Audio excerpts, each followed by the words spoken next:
Everybody, and welcome to episode 3 of Melody Makers. Today I'm interviewing an incredibly talented musician and composer, Richard Vreeland, who also goes by Disasterpeace. He is the composer to games like Fez, The Floor is Jelly, and Hyperlight Drifter.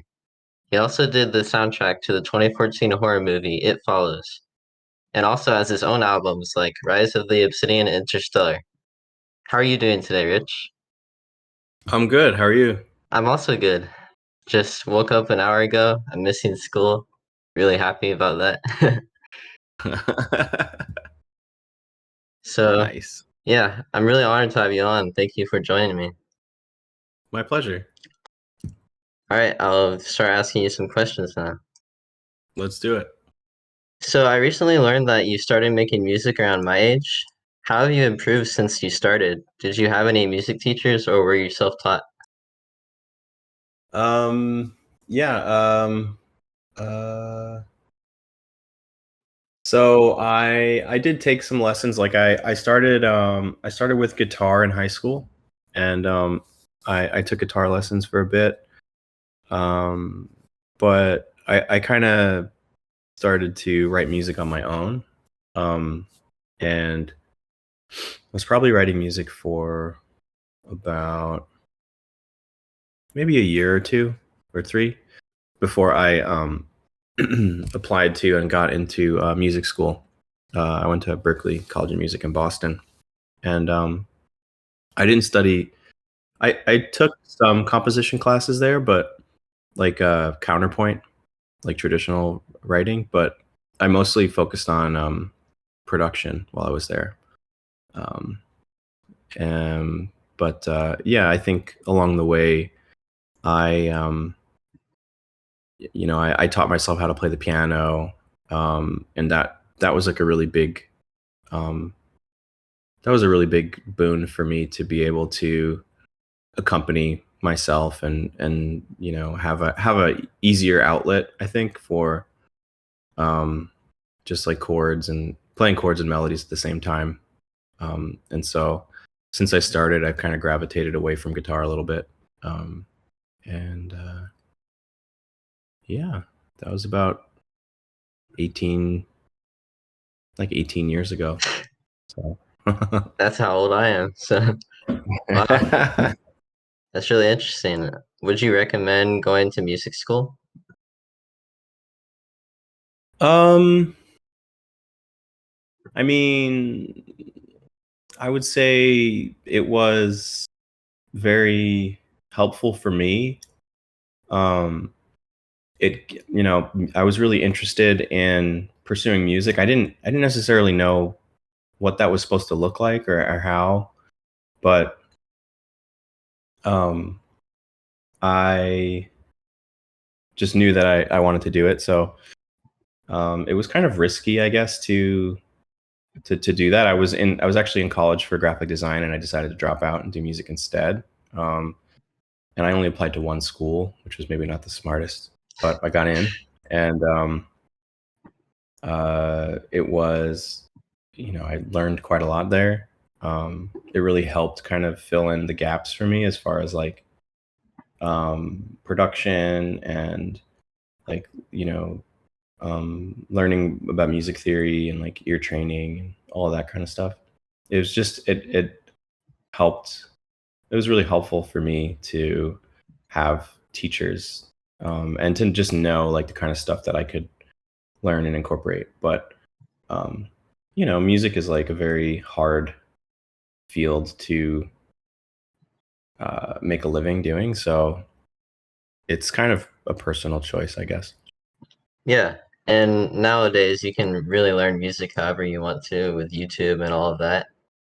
So the opportunities are endless, basically. Yeah.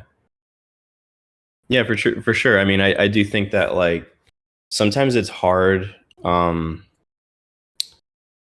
Sometimes it's hard to like uh, when you're young. It can be hard to know. Even when you're old, it can be hard to know like where to start and like what sort of information is useful and what sort of information is maybe less useful.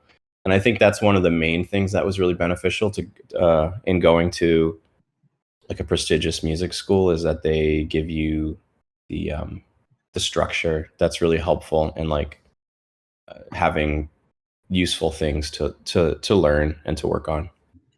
Yeah, you also get a lot of valuable connections by going. Yeah, that's true. Like being in that environment around a lot of other musicians was really cool. Is a very kind of competitive but also supportive kind of environment. And one of the one of the most valuable things I did there was I was a part of this club called the Video Game Music Club, which was just a weekly meetup of students who were interested in um, working in games, who are musicians. So we would like pool our resources together, and we would find out about events and internships and that kind of thing. And so it was cool to have a little community like that, and it went a long way. I think for me as far as like finding things to work on and kind of having more of a direction as far as like what I could do to try to get into that space. What was the first project you ever worked on? How has your creative process changed since then? The first project I ever worked on was what is it called? It was called uh Greater Evil Zombies. And I don't even think it got released, but I worked on a couple of games with this company that used to make games. And this was like the last gasp before the iPhone was like announced and everything changed with phones. And I worked on a couple of games for this company, where I had to make music and sound effects using General MIDI. So I would basically submit MIDI files that had music, and also MIDI files that were like sound effects. So I have MIDI files that are like a chainsaw and like a zombie like howling and foot's like Foley, and it's really weird. But yeah, that's where it all started. How old do you Was think there? those files are? Uh, maybe 18. Let me see. uh, June June 2006. Whoa. So there you go. What bands or musicians did you listen to growing up? Which ones were influential to your current style? Well, there were like the bands and music that my parents kind of introduced me to. There was like the music from Charlie Brown, which was Vince Guaraldi, and that was kind of my first real exposure to jazz. Um, and I still really like that music. My mom really liked Joni Mitchell. That left an impression on me. My dad really liked Queen, and um, my stepfather was really into the Beatles and Led Zeppelin. So those are kind of like some of the music from my childhood. And then when I was a teenager, especially as I started playing guitar, I got really into new metal because that was kind of the thing in like the early aughts. So I was listening to like Linkin Park and Creed and all of those bands.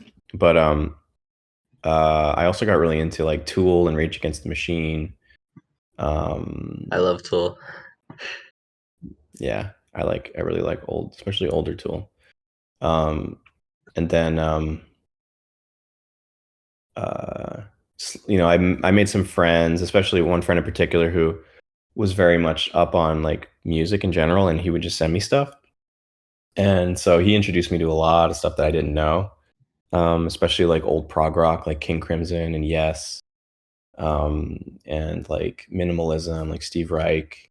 Um, and so I went through kind of a period where I was really into Steve Reich and like King Crimson and Mastodon. I started getting into like some metal stuff. Just kind of looking for like progressive type music. And then I kind of like gravitated towards impressionism, and I got really into Debussy and Ravel.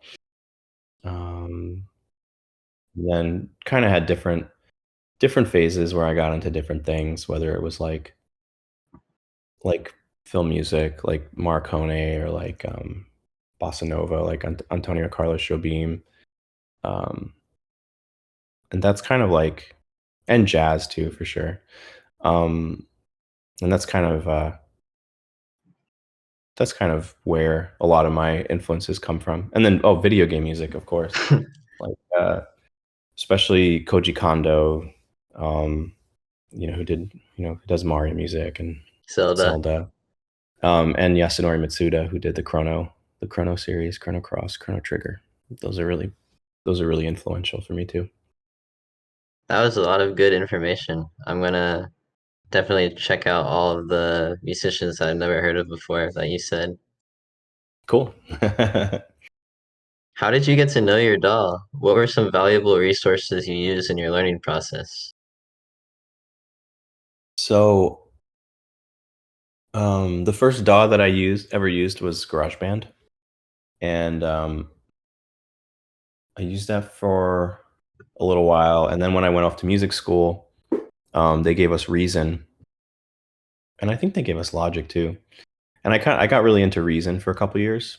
And one of the albums you mentioned, Rise of the Obsidian, Interstellar, which for people who haven't listened to it, it's like a concept, it's like a chiptune prog rock space, like outer space concept album. And that I did that in Reason, and so I was doing a lot of chiptune type stuff in Reason for a couple years. And then we started using Logic in class when I was in college, and especially because it was so similar to GarageBand, I kind of picked it up pretty quickly. And I've been using it ever since. So I've been using it for probably the last 15 years. And it's hard to like switch, especially after a long time, because it becomes second nature to use it, and to switch would be, it takes a lot of effort and energy to learn something new. Yeah, that's how I feel with FL Studio. That's my DAW, and I tried learning Ableton for a while, but I was like, this is way too confusing for me. Every DAW is like really different. Like FL Studio to me is like a total like nightmare. Like it's so, I find it really confusing. But every DAW has its own like workflow and like pipeline. So a way of, and like abstractions about like how you think about tracks and recording and MIDI. Everything's different. So whatever works really. Yeah, just do whatever you're comfortable with. Yeah. One year, sorry. One way your music is typically described as is that it has unique atmosphere and is full of emotions. What goes into your approach when creating a sense of mood and emotion in your music? Um it's such a hard question to answer. Uh I think that as far as the uniqueness, I've always tried to like just lean into whatever I think is interesting and cool. And I just in general I don't really pay it. Like I don't, I write music for myself. So I think that kind of, you know, I think that allows it to stay kind of authentic and to just have a particular style. Um, as far as like conveying emotions and moods, especially when I'm doing soundtracks, I have a certain feeling in mind for like what something ought to feel like. It's not necessarily something that I can articulate. I mean, I could try with like adjectives, but it's more of like a, it's more of like a like a phantom feeling, and I'll just start playing and like trying stuff and sort of like approximating what I'm trying to do, and I just, it's like making a million decisions and just basically doing an A/B test and like picking the one that's closer. And so I'm always like honing it. I'm always like basically that's like a blurry picture, and then I keep like keep hitting the enhance button, like keep trying to get closer to the target of like what I'm trying to accomplish. Do you think you have synthesia or anything like that? Do you Or mean synesthesia? synesthesia? Yeah, sorry. That's okay. No, I don't have synesthesia. Um, Sometimes I think I have perfect pitch because I can kind of guess what the note is if I go to the piano, but it's not consistent, so I don't think I have perfect pitch. Hmm. But um, yeah. You have composed for a wide variety of projects, ranging from indie games like Fez and Hyperlight Drifter to movies like It Follows. How do you adapt your creative process to suit different projects? That's a good question. Yeah, I mean, that's kind of been my MO my whole career is that I really enjoy working on things that I find to be different than other projects that I've done. Um, so there's always a little bit of novelty in whatever I'm tackling. Um, Obviously there's differences in different mediums, like whether you're working on a game or a movie, there's just some like fundamental differences in how you would go about that. Um, there's obviously differences in personnel and like so that changes the way that you might work. But even within games, it can be pretty different. Like I've worked on games where, I just had to write looping music, and I've worked on games where everything was procedural, and I most of the time was spent coding. So that's kind of that's what I love about it. Like that's what I find um, exciting about tackling different things. So I mean, I would say that I'm a bit of a tinkerer. Like I like to tinker with the creative process. So on every project, I certainly have go-to ways of working. Like I like to sit at the piano and like explore musical ideas that I think would lead me down the right path for a project, even if I don't actually end up using any of that. Um, but I'm always open to trying something a little bit different to see if the outcome will be different. Because I find that if you change the tool, well, it's not something that I've discovered. I think it's it's pretty well established that like if you change the tools, it will change what you can do. So to me, the creative process is also kind of like a tool, and so it's fun to experiment with how you go about things, whether it's like writing music with a different instrument, or sometimes like coming up with like a like a little game that you can play with yourself to like generate creative ideas. I'm always experimenting with that kind of stuff. I know Brian Eno has a card deck of creative ideas that you can use. Yeah, I have a copy of that right here. Really? Um, yeah, and I actually at one point I was working on a website that was like sort of a taking that idea and kind of fleshing it out.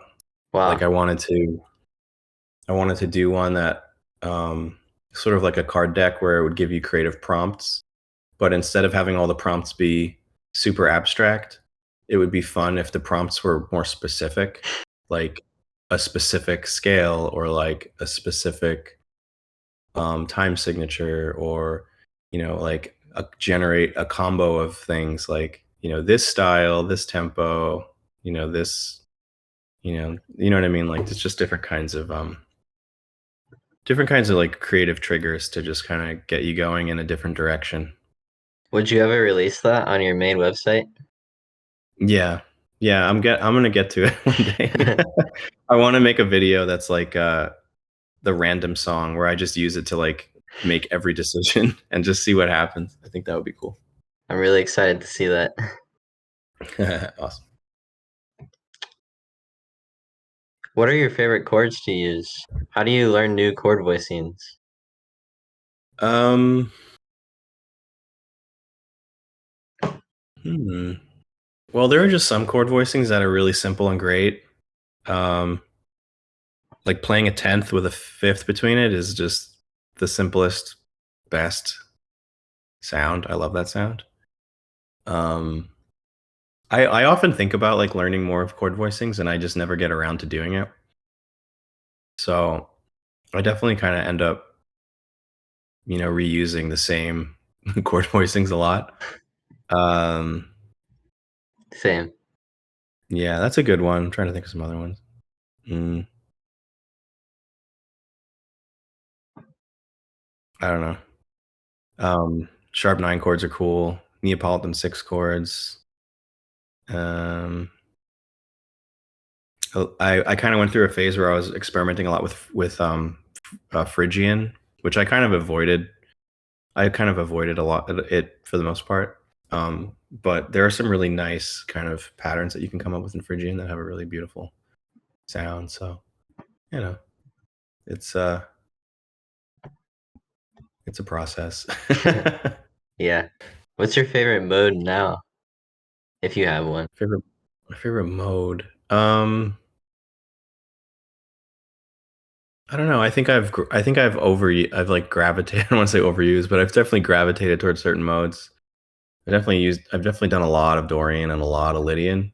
Um, so I think that's part of why I actually like I have a little music game I made called January that generates music by licking snowflakes, and it uses all of the modes of the diatonic scale except for Locrian and Phrygian. So I kind of in a recent project, this game Paradise Marsh, um, I was kind of experimenting a lot more with Phrygian. I don't think there's any Phrygian in the game actually, but I was experimenting a lot more with it and finding that it's actually it's a really beautiful mode if you can kind of get into it and find the right like intervals and stuff to use and like movements.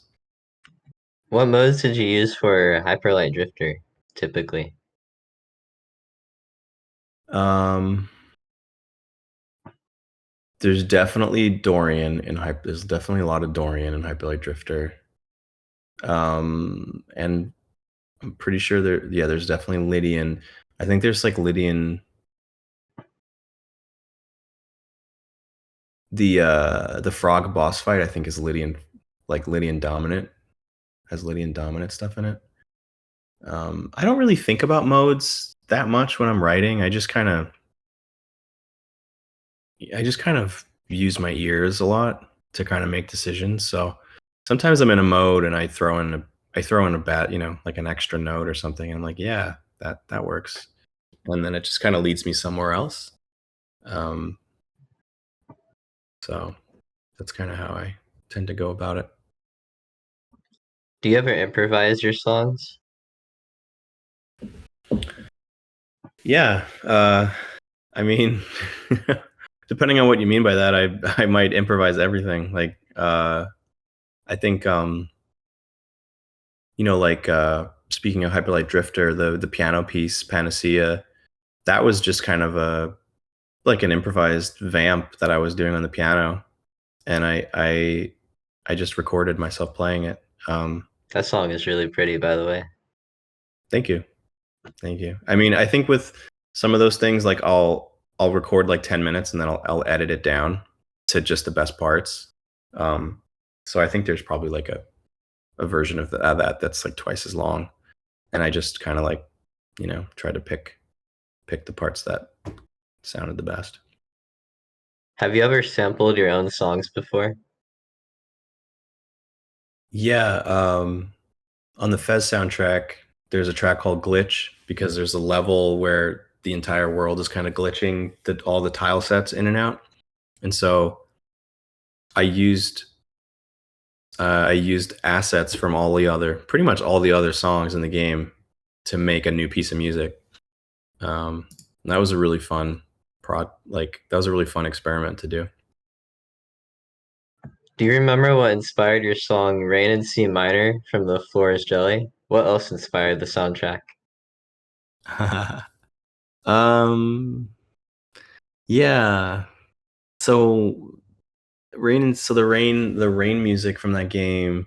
There's a section of the world that's where it's raining the whole time, and my initial idea with that was I wanted every raindrop that hits a platform to trigger a sound, and I remember working with a developer to implement that, and it was very expensive to do, and so it just didn't seem practical, especially back in like 2013 using Flash. Like it wasn't a very performant type of system. How much do you think it would So have been money-wise? like,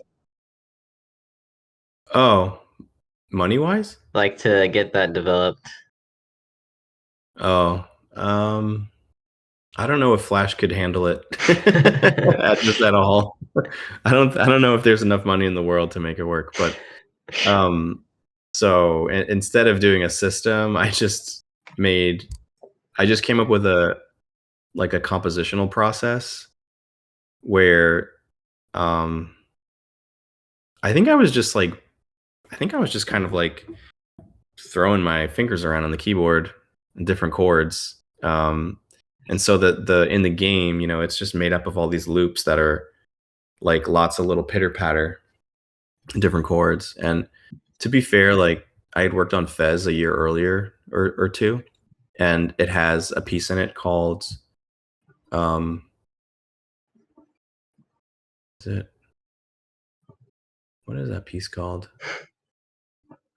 I don't know. It's a piece. It's a song that plays in the graveyard, and it has oh, I think it's Fear. It has like the structure of the music is like these big bombastic chords that kind of represent thunder strikes, and then as the thunder strike subsides, you get these little like pitter patter like arpeggiated chords that are meant to mimic rain. And so Rain in C minor was kind of like an extension of that idea of the rain, but with like a more high fidelity kind of sound. Um, and the idea of like these kind of like landmark sounds that were mapped to the puzzle solving that you do in the game. And that idea was actually inspired by Music for 18 Musicians by Steve Reich. Oh, I've actually Um, listened to that. That's really good. cool. Yeah, it's a great piece of music. And if you've listened to it, you know that it's like, it's very soundscapey, with like sort of the pulsing, like minimalistic rhythms. But then it has these very strong, like maybe 3 or 4 note like phrases that denote um they denote like sectional shifts in the song. And so I kind of use that idea for solving puzzles. Like a lot of the puzzles in that rain area, they'd have like um I think like 3 or 4 things that you had to do. And then once you did those, the puzzle would be solved, and the window would open that you could go through. And so I made these little these little chimes basically that would play over the pitter patter rain sounds. Did you ever record actual rain for the Foley in the game? No, I think almost all the sound effects in that game are freesound.org samples that were like manipulated. I've actually used freesound.org on a lot of my projects just because it's easy. It's the fastest, easiest thing to do. I've never heard of that website. Oh well, it's a good one. Speaking of that, where do you typically search for samples? Um, I once I started making money, I got into the habit of buying sample libraries. Before that, I kind of just ripped everything. I had friends in college and stuff who knew like websites where you could get stuff. Um, but for quite a long time, I've just been buying sample libraries. As far as like free stuff goes, there's a ton of sound font stuff. That's pretty interesting. There's a sound font website that I is really cool, and it is called musicalartifacts.com Oh, I know that with a one. dash. Yeah, it's really cool. There's a lot of interesting samples from like the 90s, like old hardware samplers and keyboards.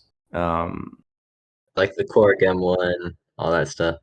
exactly, yeah. And I kind of went through a phase where I was like tracking a lot of that stuff down and making my own like contact patches. Um, so yeah. What helped you learn sound design? Do you have any advice for someone struggling with it?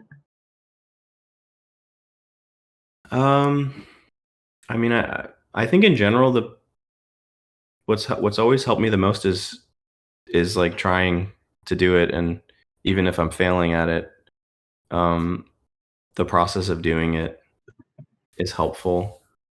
Um, I don't know if I have advice. Like sound design is as a standalone kind of art has never been a strong suit of mine. I think in the context of music, I've kind of made it like a big part of my process. But for me, I had an opportunity to do some sound design because of I had school projects where we were required to do it, and those were good experiences for me.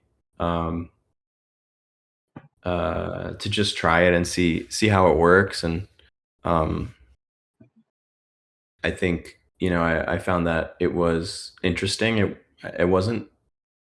It's not. I don't think it for me. It's not as fun as writing music, but um, uh, They kind of go hand in hand. they do. And like there have definitely been projects where I tried to blur the lines between music and sound design, like Hyperlight and Fez are two games where like I wrote music, but I also made all the ambiances, and so that gave me like kind of more um, just more creative space to kind of explore how those things interact with each other. Um, so yeah, maybe a good advice, especially for a musician who's interested in sound design, is to is like working on your sound design chops within the context of writing music, um, and then see where that gets you. Do you know the general gameplay mechanics of the games you compose for ahead of time? If so, how does that knowledge affect how you create their soundtracks? It affects the music like a ton. Um, when I first started writing music for games, a lot of the projects I was working on, they would just send me a picture. Like, here's a screenshot of the level, like write some music. And then I would just send a file over, and then the game would come out and the music I wrote would be in the wrong level. So that wasn't my favorite. Uh, and very early on, I felt that I wanted to be closer to the action. Like I wanted to be a part of the implementation process. And so um, that often means having source control access to the game, to the repo where the game is being, like if you're working with multiple people, and especially if they're multiple people doing coding type stuff or anything with assets, um, you know it would be customary to have a repo, either like a Git repo or Subversion, or I'm trying to remember what the other one is called. I can't remember.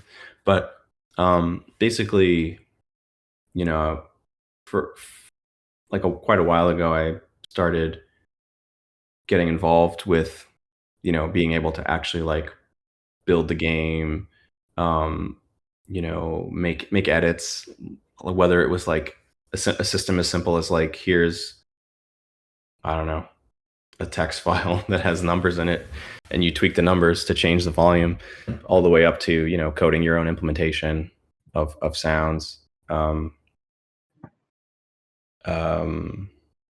I kind of forgot the question. What was the question? Um, Sorry, I forgot too. Okay, I kind of went off on a little bit of a tangent there, but I think I was just trying to say that uh, oh, it was about mechanics and how that affects the music. Yeah, like um, I was just trying to say that like I got into the habit of actually playing the game while it was being made, and having the ability to actually put music into the game to hear it in context, to see really how it feels. And there's no real replacement for that. I mean, you can score footage, which can be helpful, but depending on the type of game it is, there might be limited value in that, or it might actually be overly tedious to do.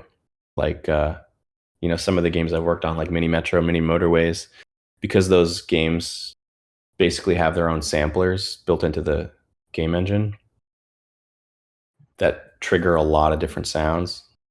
To do that, to kind of like concept that out in a DAW, was pretty tedious. And so I would typically only concept out like 20 to 30 seconds of it. And then I would be like, okay, this is exhausting. So just do enough to kind of get a sense of what direction I want to go in, and then I would kind of take everything over to code. So yeah, there are like different ways to do it, but in any case, it's really important, I think, to have a sense of the rhythm of the game, and the rhythm of the game often comes from the mechanics. Yeah. So it's a valuable tool, in your opinion, to also think like a developer as a composer? I think so. I mean, everyone has going to have their own approach, but I think it's served me well to learn more, to learn about that side and to actually get my hands dirty. Um, I will say that at times it has caused me to go down some really deep rabbit holes that maybe weren't worth the time. Because this coding is inherently technical and it can get really hairy. Whereas writing a piece of music in a DAW is pretty simple, it's pretty straightforward from a technical standpoint, comparatively. So there are drawbacks, but I think for me, it really opened up the possibility space of music and games, and it made it even more fun for me to like just explore what the creative potential is there, like what kind of things you can do, not just with, say, the sound of your music, but also like the function of it, like how it behaves, how it reacts to gameplay and all that kind of stuff. Have you had any memorable collaboration projects? Would you ever collaborate with other game composers like Lena Raine? Um, I I've never been a huge component of like, well, not component. I've never really found a good flow when it comes to collaborating with another composer. Um, I've done some collaboration projects where we explored different processes. Like, I have some old albums where, like, I have a really old album called Serial Code, where I worked with another musician and we kind of like passed files back and forth. And so, I would work on it for a little bit and then they would work on it for a little bit. That was kind of interesting. I also did some work on a project that we ultimately did not end up happening, where a friend of mine and myself, we would basically sit in a room all day and make music, and we made some really cool stuff, but also it was like I found it to be very kind of draining. It's very taxing for me personally to like have that added kind of accountability. Whereas I think when I'm just by myself, I can kind of just get into a flow, and it's easier. It's just easier for me. So the kinds of collaborations that I've tended to do have been cross medium, like writing music for a game and collaborating with a creative director on like the kind of the direction that we're going with everything, as opposed to like two people making a track or whatever. Do you have any struggles with promoting your music? What is that process like? I think I've been really fortunate. Before my first big break, which was Fez in 2012, before that, I was finding things to work on, smaller things. And I think that I attribute that to going to a lot of game related events, playing live shows, having a strong web presence, which was like having a comprehensive website, and also like being active and like game developer forums and stuff like that. I think all of that helped me as far as marketing. Like, just to me, marketing, I think, was just, you know, let prioritizing people knowing that I exist. And I think, the most successful marketing that I've ever done is just being involved in a really successful, commercially successful game. There's no, for me, there's really been nothing that comes close to that. And I think I never had a really great appetite for marketing and PR, so I feel fortunate that I was able to build a following through the projects that I've worked on. And that's kind of allowed me to do the bare minimum of marketing, which for me is like, I have a Bandcamp that people can follow, and I put music out on there, and I have a mailing list, and I announce stuff on there when it comes out, and I have a website that has a lot of information on it, and I have a YouTube channel. I post videos sometimes, and that's really about it. I mean, there's a lot of built-in market. Like I said, there's built-in marketing if you do soundtracks. So I've always been a benefactor of that, but I've never really any sort of tradition. Like, my experiences with traditional marketing type stuff have been minimal. I've just I don't really have a big appetite for it, and I've been fortunate enough where I haven't felt like I absolutely had to do that. I think there's also a saying that like 90% of marketing is word of mouth. So I think it was really a good thing that you found people that really liked your music and they started talking about it, and then it just spiraled from there. Yeah, absolutely. I think a lot of the marketing that people do on like social media is kind of like low retention rate. Like, it's kind of surface level if you're just like pushing your stuff out into the void.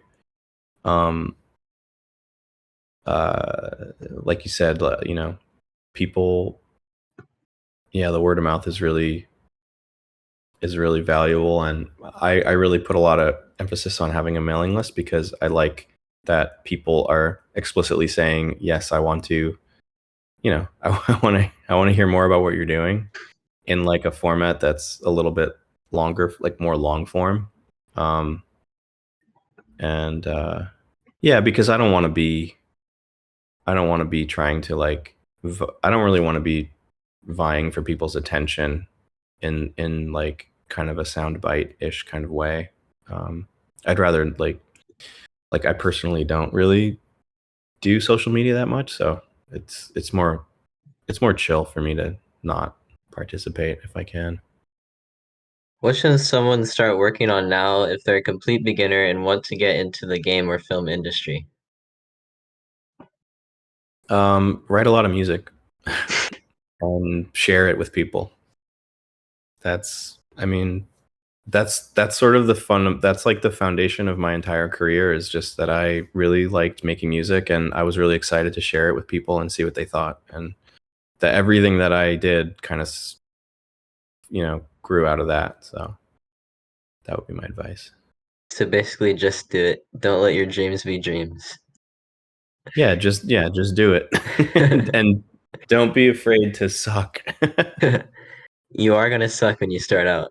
Everyone does. Yeah, you might see the potential in some avenue of what you're doing, but there's definitely going to be areas where you're not good and you could improve for sure. Yeah, and even also, I don't know if you struggle with this at your point in your career, but I feel like no matter how good you think you are, there are gonna be good days and bad days too. Like one day you'll compose a really good song, and the next day it'll just be like not good at all. Yeah, for sure. No, no, it's totally true. I mean, sometimes the first crack at it is amazing, and you're like, how did I get so lucky? Other times it takes like four or five or even more times, and sometimes the best thing you can do is just walk away from what you're doing and give yourself some time to recuperate and listen with fresh ears. You might even come back and re-listen to what you made and be like, it's not really that bad. and maybe you get back into it and you figure out how to make it better, or maybe it was bad and you just start over. But yeah, it's a process. It's definitely not always going to be easy. Just don't worry about it too much.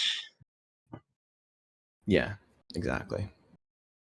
Are you working on any current projects? Any games or movie scores in the works? The only thing I'm working on right now is a content update for the game Paradise Marsh, and that should be coming out pretty soon. Beyond that, probably going to take some time to work on personal projects that I've been sitting on. I have a lot of unreleased music that I need to get out there. Awesome. I'm looking forward to it. Cool. All right. Yeah, I think that's gonna be it for the interview. Okay. As part of the Cool. podcast tradition, I like to have artists who come on give a demo of an unreleased song. Would you be willing to do that? If not, it's okay. Yeah, I'm trying to think if I have anything that fits that. Yeah, I could probably send something kind of random. Cool. Thank you. Yeah, no problem. I'll email it to you if that works. All right. Well, thank you everyone for watching. That's going to be it for today's episode. If you enjoyed, make sure to like, comment, share, and subscribe. And I'll see you guys next time. Bye-bye. You can say bye too, Rich. Okay, bye. Thank you.